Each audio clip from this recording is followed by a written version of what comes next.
Hey guys, it's your girl Lisa Leslie, and I'm back. This time we're going to take a look at Skylar Diggins-Smith of the Phoenix Mercury, and let's check her out in her playoff game against the Seattle Storm. We know Skylar Diggins is a point guard. She sets a huge screen here for Brittany Griner to get open, and what I love about this play is that Skylar's willing to sacrifice her body, if you will, to make sure her teammates have the opportunity to score. But one of the things I think that's been most impressive about Skylar this season has been her defense. And we'll see she's matched up there on Jewel Lloyd, who obviously has had an awesome season as well. So that's a big assignment for her to take on. And at the point guard position, she does a really nice job of helping, recovering, and getting back to contest the shot. Okay, let's take a look at this. Here's Skylar. She's right now on the weak side. Ball gets swung. Again, she's guarding Jewel Lloyd, which is a tough assignment because Jewel is a very good scorer, prolific scorer. There, Skylar goes under the screen. They switch. So now you see Skylar switched onto the big, who's a 5. And she does a smart thing here. She starts to communicate with her teammate to rotate ball side. So you'll see Skylar will switch positions. She's changing now to the weak side post. The weak side post recognizing that she now has the mismatch. Which Seattle, okay, come on, you have Sue Bird on the floor, soon to be Hall of Famer.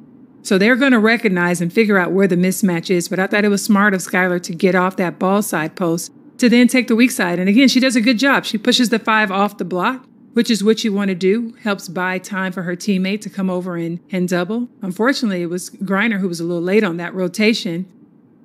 But overall, smart play by Skylar Diggins, who started that off from the initial switch. And the rotation, yeah, it was good. It didn't end the way they wanted, but again, very smart play by Sky. Now here Skylar will come down. The pick and roll, just a simple 1-2, but it keeps the defense honest. Jewel Lloyd goes over the top because you know that she can shoot. The lefty, she's money. She's been shooting the ball so great all year and always a threat. Here you can see it again, coming off the screen. Nice job. You know, it doesn't look like there's anything too tough about that, but what happens is she begins to put pressure on the defense. I got a chance to text with her back and forth just about this season in particular, and she's like, Lisa, it's all about the chip. And I know that she's hungry. She wants to win a championship, and she realizes, listen, Diana Taurasi is an amazing player, another Hall of Famer to be. She knows that she's at the end of her career, and she really wants to get this championship. But Skylar stays aggressive offensively. It's that left, right, left for me because she's a lefty. It throws a lot of players off. So let's see that one more time, a little bit in slow motion. Throws a lot of players off because she can freeze you with her ability to dribble. When you see her start skipping along, you know she's about to reach into her bag here. She has Samuelson on her back heels, so she crosses over right to left and then crosses over left to right. But because she's a lefty, what's going to happen? Her step back, it's opposite of what most players are used to, so you don't see it coming until it's too late. Because she has it in her right hand, so when she steps back, the lefty's able to get her jumper off. Right over the top, and Samuelson worried about the screen coming from Griner. That's a hand in the face. But guess what? That shot is even better. And Sky knows it too. You see her hold the form. I love it. So here Sky comes down. She sizes up the defense. This is what she wants right here. A pick and roll with Brittany Griner gives her so many options. One, she has the opportunity to turn the corner and go to the basket, and she knows BG is rolling to the basket. And here she's just waiting to see if her shooters are spotted up. If the defense comes to help, she makes the kick. They didn't really quite collapse and stop the ball. She goes to the basket, and here she misses the shot. But it's a good job of attacking the basket. She's kicking herself a little bit, though. She knows she should have made that. So here, one of the things about Skylar Diggins-Smith is her defense is definitely underrated. Here she recognizes the post slips, and you teach a lot of guards that when a post slip, you should go with them. And most times, guards let them go thinking that a big is going to pick them up, but not Skylar. She recognizes that play, catches the ball, but look how quickly her defense turns into offense. 2 dribbles, nice pass ahead because her eyes are up. The leader that she is, she recognizes that her big is down the floor and able to finish for 2. The big gets all the credit, but really, the credit should be given to Skylar Diggins because she makes that play happen, and it started with her defense. I mean, when you look at this play, she is like a quarterback getting the ball right on the money to the big girl underneath the basket. Man, that brings back memories for me. I wish I would have had the opportunity to play with Skylar Diggins-Smith because that is a perfect pass. I really like this play. Diana gives it to Sky, and then they set a double screen for her to come off on. She kicks it back to Diana, but BG recognizes she has 3 players on her and a 4th on the weak side guarding the high post. Sky does a nice job of moving without the ball. She gets the skip pass here. She recognizes the defense has a hand up, but she also has her left foot up, and Sky does a nice job of attacking that foot that's forward and takes it strong to the basket. The rotation's late. Sky finishes on the inside for 2. Again, Brittany Griner doing a nice job of recognizing that triple team. Skylar doing a nice job of getting to the basket. And, you know, she's like, come on, big girl, you're going to have to get up a little bit higher if you want to slow me down. Okay, this next time down, Skylar's really trying to get the ball to her team. They run a strong side pick and roll. Ball gets reversed back over to Sky. And she recognizes that Jewel Lloyd's overplaying her, really trying to force her to go to the baseline. As the defense is there, they want to push her to the sideline. Sky picks up this ball, maybe a little bit too early, and BG also leaves her without recognizing that she's about to get doubled. So the possibility here, I would have said for Sky to fake the pass up as their hands are up and just step right through the defense and get that ball to BG. The tough part is that it's very tough to give a big girl a bounce pass because, well, the bounce pass is usually a little bit too low. But that time, that probably would have been Skylar's only option. But because she's trying to throw it up high to Brittany, the Seattle Storm do a good job of putting their hands up and really causing this deflection. Another option that could have happened when Skylar got stuck is Turner could have just come all the way over here, almost close to the official, to help Sky out. But instead, she doesn't get open enough, and Sky turns that ball over. So again, partly Sky's fault. The other part, teammates have to step over and come help, especially when you see the double team happening. And you know it's going to continue to happen as they move forward in the playoffs. Here again, Sky drives. She's so used to, at her size, driving against the bigs and being able to get these shots off. But in the playoffs here, she goes and she picks up the ball so early. You know, by the time she takes her 2 steps, she doesn't quite have the angle that she needs on the backboard. I would like to see her maybe just take a pull-up here. I don't think the big's going to necessarily come out the lane, but if we watch it a little bit more here, slow motion, she's past Jewel Lloyd. Just a pull-up. Might have worked for Sue Bird just there leaning, or you had to make the pass to the corner to Turner. But instead, she takes it all the way inside where the big has the opportunity because she never comes out of the paint. She actually takes it all the way to her to contest. At 6'5", Mercedes is going to be there, and she does a nice job of contesting, making that a tough angle for Sky to make that basket. But again, what I do love is that Skylar is always aggressive, and hey, what coach doesn't want a player who's taking that ball aggressively to the basket? The Phoenix Mercury doing a nice job of just ball movement, whether it's the pick and rolls, driving to the basket. Sky constantly trying to put pressure on the defense. She hustles out and gets her rebound, and then she gets fouled. But it's the second and third chance opportunities and also the hustle that you got to admire when you look at Skylar Diggins-Smith and just her tenacity. Listen, this is really only her, 4th playoff game in all the years that she's been in the WNBA. She's hungry and she's excited about having this opportunity. It may not be pretty, but she's out there and she's making it happen. Sometimes they say you got to win ugly. I love it. And it's the defense to the offense for me. Let's take a look at that one more time. So here, Skylar's on defense again. She's locked in on Jewel Lloyd, who actually finished this game only 5 of 24. So she did a nice job defensively and really sticking with their schemes. Here she gets a hand on the ball, and she recognizes this one-on-one. That Sky going to her right, able to finish high above the defense. But again, it started with her defensive presence, getting hands and deflection on the ball, and then taking it straight to the basket, recognizing Jewel Lloyd's going to go up and challenge her. Skylar's not afraid, and that's what I love that about her leadership. She's really doing a great job of inspiring her teammates with her energy, with her tenacity, and her aggressiveness getting to the basket.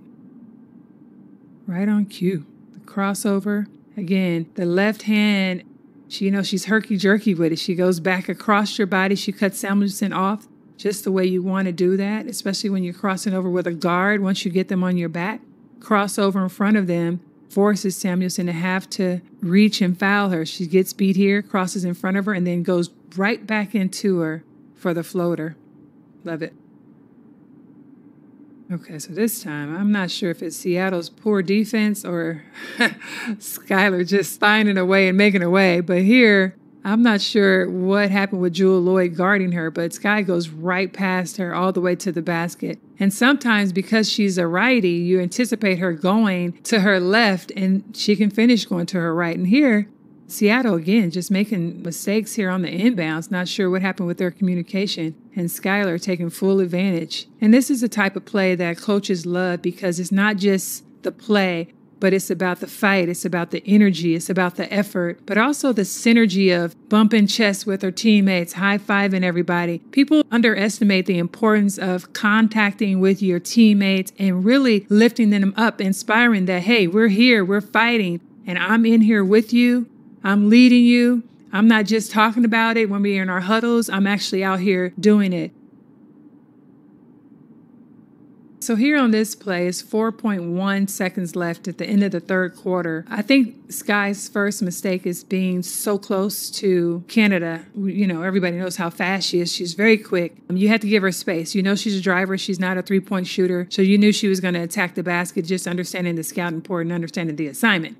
Again, Sky's running. She's on the side of her. She jumps. I think there's body contact, but she does not break her plane at all. So I could see why Sky would think, hey, that's not a foul. Where's the foul? Because she felt like she probably didn't touch her. But here, let's just see. Canada makes the first contact, a little push. Skylar, does she jump straight up or does she jump into her? Skylar's weight is on her right leg, and Canada actually creates the contact. Now, the part that we can't see is Skylar breaking her plane with her arm. But I could definitely see that as a no call because Skylar looks like she jumps straight up in the air. I think she has a valid argument there. But you got to give Canada credit. When the shot clock's running down and you're being the aggressive player, taking it to the basket, the officials are more likely to give you the call. One of the things that happens is when you start to have these, disputes about plays or you come in contact with a player, now it becomes a little personal. So, Jordan Canada is now chasing Skylar everywhere. She's trying to put a lot of pressure on her. Skylar feels it. She sees her. It's like, oh, okay, you want to put pressure on me? Right there, Jordan Canada for a second slowed down on Taurasi, which is obviously a valid threat, but there's Skylar, and all she needs is a second. Again, left-hand shot. So what happens is her jumper is away from the defense, and as Canada comes flying by, she's just a little bit too late. Skylar says, count it. Here she is on defense, guarding Jordan Canada. She gets switched off onto the post. Ball's on the weak side, so Taurasi tells Sky to rotate back up to the top, which she does. She's in help position there. You see Jordan Canada at the top, and here you can definitely tell that Skylar understands the assignment. Jordan Canada is not a threat from three-point range, so she's kind of just in between her and the basket. As she rotates, the ball's on the help side. She now is back on the ball. Again, understanding the assignment, you have to keep that space between Jordan Canada, force her to pull up for the jumper as opposed to beating you to the basket. This time, Skylar does a nice job of defense, giving her the cushion that she needs, and you banking on Jordan Canada missing that shot, and that's perfect defense. Okay, let's spotlight Sky on defense again. She's able to hang out in the middle of the court because it looks like Phoenix may have changed their defensive scheme to their zone, matchup zone, which they will run sometime, or she just left Jordan Canada because she knows that she's not a threat. But again, Skylar makes this tough defensive rotation over on the baseline, which is nice. You have Griner coming. She recognizes she's getting beat. Skylar comes over to help, tries to make an extra pass. Now, Skylar may never get the credit for that, but she's the person who caused this turnover for Seattle. Good job, Sky. And this is the part that I love most, and I think most coaches will tell you, it's when the defense can really ignite the offense. Again, Sky is the person who would have gotten credit for that defense to force that turnover. But here she automatically turns into the quarterback. Again, eyes up, recognizing she has big girls that are running the floor. She rewards them. Turner doing an excellent job of running the floor all game. And the thing about being a big girl when you run all game, you got to just keep running. And when you have a point guard like a Dawn Staley, who I played with, or like a Skylar Diggins-Smith, they will find you.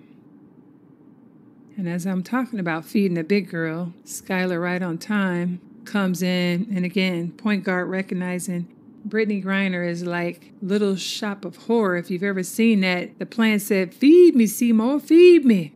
Because you got to get that ball inside to the big girl. And Skylar Diggins-Smith is just that. And Skylar recognizes the defense. Again, that pick and roll, Brittany doesn't even stop to set her a screen. But what Skylar Diggins-Smith does great is she uses Brittany as a rush screen just enough to bother Jewel Lloyd. And you have to figure out which way you're going to go. So Jewel's trying to get between them, but she's too slow and late to get through that screen to get to Sky, who's going full speed to the basket. And it's really the aggressive play for me. I really can't talk enough about how fun it is to watch. She's so entertaining because she plays so unselfishly, but she's always aggressive. And it's like she's going downhill, both offense and defense. And a lot of times players play as if, defense is uphill for them. But Skylar makes both look so fun and exciting and just really inspiring to watch. So here the score in the fourth quarter was 73-73, and it was important for Phoenix to get a good shot. And here Sky decides to take it to the basket. And she has the heart of a lion. She's, but she plays like she's 6'5", but you're going against two players. And with Mercedes rotating over, she is 6'5" and able to block shots. It's just a tough shot. The ball gets stuck. Then she steps up and misses the first free throw, and you're thinking, okay, 73-73, she'll make at least one. She'll probably make this next one. And she misses the second free throw. That was huge. What you're thinking in these moments when it's you, one, you're thankful that the score is still tied, so you haven't lost anything. Two, you're thankful that there's still time on the clock, which was, still time for her to make a difference in this game. Or worst case scenario, you go into overtime. But those are the types of shots that they haunt you a little bit, especially if you lose the game. So here we are, 8.8 seconds left, 73-73. Partly in her mind, she remembers those missed free throws and missed layup. But the other part is that you got to go, hey, I got a short memory. That's over. That's behind me. You take a deep breath and you keep it moving. And you look for new opportunities, because new opportunities is this possibility of a game winner, right? New opportunities is getting that ball in the hands of Diana Taurasi or finding that open player. Skylar has the ball in her hands with that opportunity to try and do just that. But instead, Skylar tries to do almost the exact same thing. And this is what you call, it's an opportunity to learn here. It's a learning point, because she's going to what she feels strongest at, and that's getting to the basket and going left. But what could she have done a little bit differently? I think she's trying to go strong. You're trying to draw the foul, but whoever Mercedes is guarding has constantly left their player. And Brittany Griner should just be following Skylar right down the middle to the basket, possibly for a pass and a shot. Diana came out of the corner because she was trying to bring Samuelson out, because she recognizes that Sky's going all the way to the basket. She's a lefty, so maybe you take a step back. Maybe you do an up and under. Maybe you pump fake. But to no avail, Sky gets that shot blocked. And again, coaches can live with the fact that you got a shot off and you're going into overtime, and you still have Skylar Diggins-Smith and Diana Taurasi and Brittany Griner on the floor. So, hey, you're in Seattle. You knew it was going to be tough. Again, Skylar has to have a short memory on this. She's going to the basket, does a nice job of passing that ball inside to Turner. And probably as she passes that ball, probably wish she had gone that route earlier. But again, short memory, it's over. So it was an excellent drive and pass in overtime. I believe Skylar's recognized from her 2 missed layups that to drive that basket into the middle of the court allows, when the double team comes, for her to hit her post player. So we just saw Turner score on the last play. Here we have Sky again attacking the middle, rotate, dropping it off to Brittany right there inside. Another 2 points in overtime. Now Phoenix Mercury up by 4. And I love this spin move, which, again, buys her just enough space as she's attacking the basket. She's going left. They know she's going to go left, right? She goes left, spin move, help comes, nice drop off. And Brittany does a nice job too, taking that ball up strong. And we know a few years ago, Brittany would not have been able to finish that shot. She also having an amazing season, doing a great job finishing strong on the inside. Probably one of her best seasons, I would say, in the WNBA. And here's Skylar just doing a nice job defensively. And this is the part that I talk about. It's been, for me, watching Sky this season, her heart and her effort, and why I really wanted to look at the details of her game is because it's her engine. She's moving. She's fighting hard on every single play. Here she recognizes that there was a fake on the handoff, still playing strong defense, and she's just giving Jewell Loyd everything she has, every single play. Excellent job from start to finish for Skylar Diggins-Smith. That is Skylar Diggins-Smith of the Phoenix Mercury. I'm really so proud of her because we know that, listen, she started out and got drafted in 2013. She played for the Tulsa Shock. Then she played for the Dallas Wings, and they both got knocked out in the playoffs in one round elimination. So here she is on the Phoenix Mercury with a super strong team, second round of the playoffs. I don't think she's done. So really excited to see how far the Phoenix Mercury can go.